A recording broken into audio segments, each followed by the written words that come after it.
ఆ విగ్రహం దగ్గరకు రావడంతో ఎంటర్ అయిన వెంటనే జగన్మోహన్ రెడ్డి గారు, వైఎస్ జగన్మోహన్ రెడ్డి గారు పేరు ప్రస్ఫుటంగా, కాన్స్పిక్యూస్గా, ఊరిక కళ్ళకు కొట్టినట్టుగా కనపడేటట్లుగా ఆ పేరు అక్కడ పెట్టడం జరిగింది.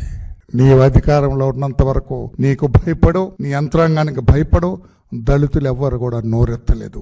అంత అవమానం జరిగినా కూడా డాక్టర్ బిఆర్ అంబేద్కర్ పేరు కంటే నీ పెద్ద పేరు పెట్టుకున్నప్పుడు కూడా అధికారం పోయిన తర్వాత కడుపు మండిన దళితుడు ఒకడు ఆ పేరు పగలకొట్టి పక్కన పడేస్తే దానిని రాజకీయానికి వాడతావా?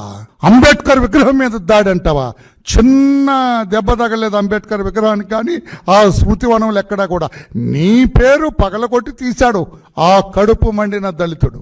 ఎక్కడ నిర్మాణాన్ని కానీ, ఆ స్ట్రక్చర్లో కానీ ఆ విగ్రహం దగ్గరికే పోలేదు అతను. విగ్రహం అక్కడుంది, పేరు ఇక్కడుంది.